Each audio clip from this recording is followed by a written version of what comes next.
Welcome back YouTube to my channel, and Arsenal have just made a statement win away to their biggest rivals, their city rivals, Tottenham Hotspur. They went to their stadium, won 3-2 on the day, walked away with all 3 points, and their Premier League title hopes still intact. Now, this was a defining moment in the season, I think, because I think now other fans of other clubs are starting to look at Arsenal as mentality monsters. You can throw it as that Tottenham had more possession, etc. Games are not won on possession. Games are won on beating your opponents tactically and ability-wise. And that's exactly what Arsenal did.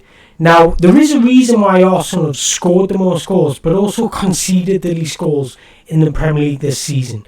Because Mikel Arteta knows how to adjust and knows when to adjust his tactics to suit the game. And that's something you can't really say about Ange, because Ange and Tottenham only have one way of playing, and it's that way or no way. Whereas Mikel Arteta, when he comes up against teams he can beat, he goes all gun-ho and goes out in the attack, tries to outscore the opponents. But when it comes up to a game where there's a lot of pressure, there's a lot of, should I say, moments where Tottenham get the better of them? Probably, because Tottenham aren't a bad side, so they could have won.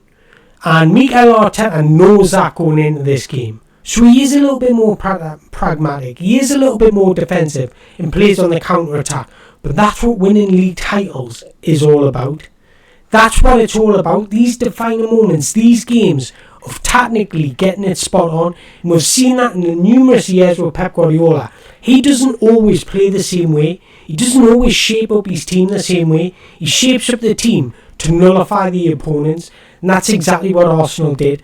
They were compact and they used the spacing behind Tottenham to really get at them and beat them. Yes, you can say they were fortunate, but Tottenham were fortunate to get back into the game because David Raya, what was he thinking? In all honesty, I think he was thinking double, because you could see he was caught in two minds. And anybody that's played football and has ever got caught in two minds, should I pass it there, miskicks the ball. It happens. I've done it before. We've all done it, where you get caught in two minds and you're like kind of stutter when you're kicking the ball. That's exactly what David Raya did, and unfortunately went to a Tottenham man who stuck it in the back of the net. And give Tottenham a new lease of life and give them a sense of hope that they can go on and win this game. But we've got to give credit to Arsenal, because they dug deep.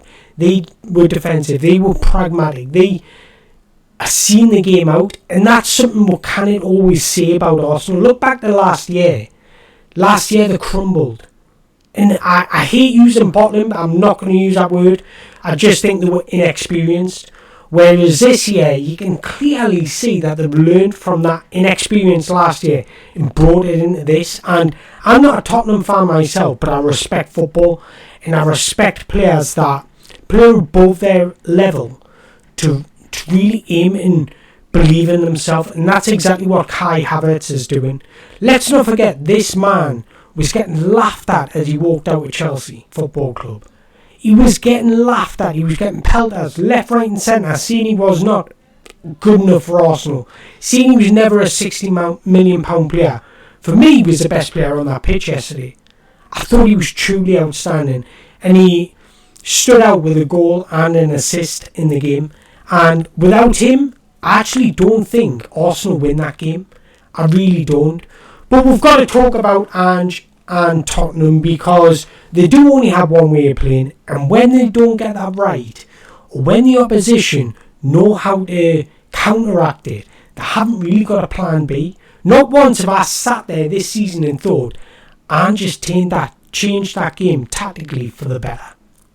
But I want to talk about his starting selection, because for me, I tweeted out before the game, why is Bissouma and Pape Matar not starting this game? We all know Arsenal have a lot of legs in midfield. Declan Rice, he gets around the park. Martin Odegaard's so clever in just picking up those little holes. And I think Tottenham lost the battle in that midfield. I think they needed some sort of legs, some body, some presence in that midfield. And I don't think you get that with Højbjerg and Benacer. And I think Bissouma especially. Actually, no, I rate Pape Matasol very highly. I think he's a wonderful football player. And I do think they missed those two today. I really do. And I think they could have been the difference to Tottenham not going 3-0 down. Because let's not forget, Arsenal were 3-0 up at half time. 3-0 away to Tottenham Hotspur is unthinkable. Now you can see that Arsenal are levels above Tottenham at the moment, but football's not like that. Derbies are not like that. And for Arsenal to go out and perform like that is unbelievable. Yes, they got a bit lucky with the opening goal. I get that, granted. But you earn your own luck in football. I truly believe that. In Arsenal, I think they tactically played it better.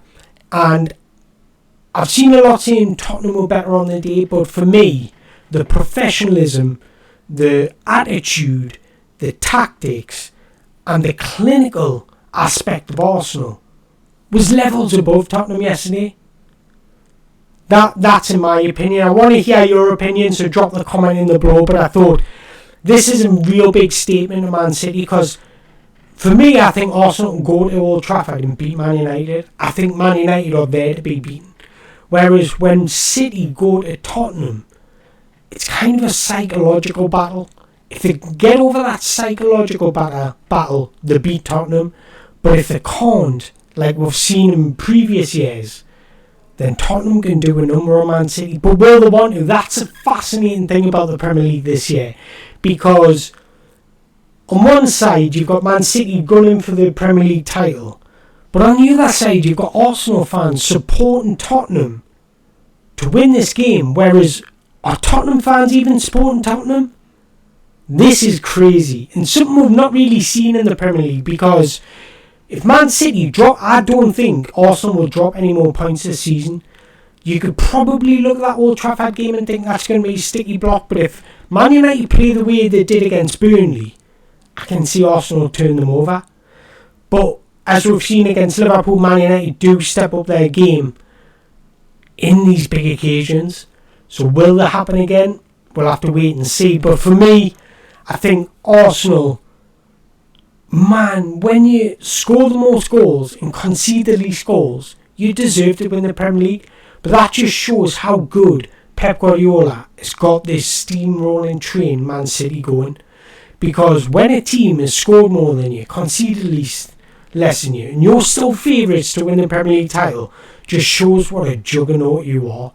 And it just shows how good Pep Guardiola is. Now you can throw it as and say, yes, they've spent the most money. Well, in fact, they haven't spent the most money. Man United has spent the most money, but the difference between Man United and Man City is Man City has spent it correctly. Man United haven't. That's the difference. But let's not talk about that in this session, because I truly believe Arsenal were outstanding yesterday without having to be ball dominant or really dominate the game. I just thought their professional edge is something that we haven't really seen with Arsenal, and that's what won them the game yesterday. So I want to hear your thoughts. Please drop a comment in the below. What do you make of that game yesterday? And can Arsenal go all the way and win this Premier League title? It'll not be easy, but they better believe they can, because they're in there till the final whistle. So drop us a comment, drop us a like, hit the subscribe button. I'm not going anywhere, so you may as well subscribe. Thank you very much for watching, and enjoy the rest of your day.